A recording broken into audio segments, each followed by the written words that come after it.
Okey, raya khas bersama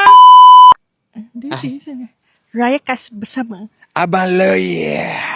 and wife. Okey. Alright, soalan pertama. So, apa beza raya dekat JB dengan Kelantan?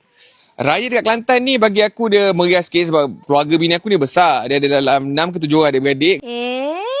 Ramai gila, anak saudara pun ramai. So bila balik tu tak sendu lah. Rumah saya serius dengan budak-budak apa semua. Dan kita ada peluang untuk masak sama-sama dan sebagainya.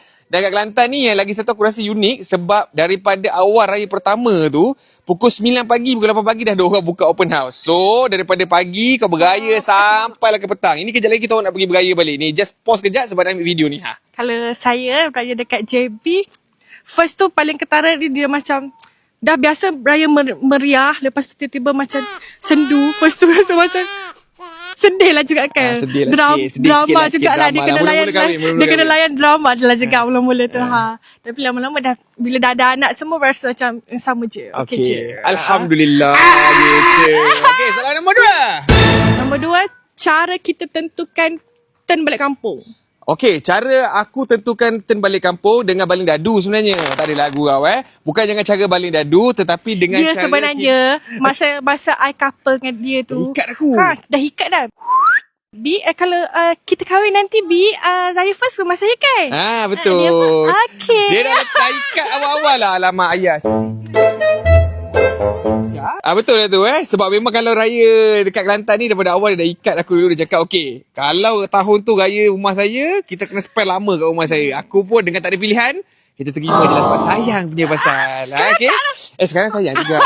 Saya juga. Soalan yang ketiga. Siapa suka shopping raya? Aku! Yes. Aku suka shopping raya. Yes, kita orang opposite tau. Kita orang opposite. Orang lain laki kena ikut bini shopping semua. Kita orang terbalik. Kita orang dia ni yang suka shopping. I tak suka pergi tempat orang ramai, tapi terpaksa pergi kalau tak dia ni merajuk tau.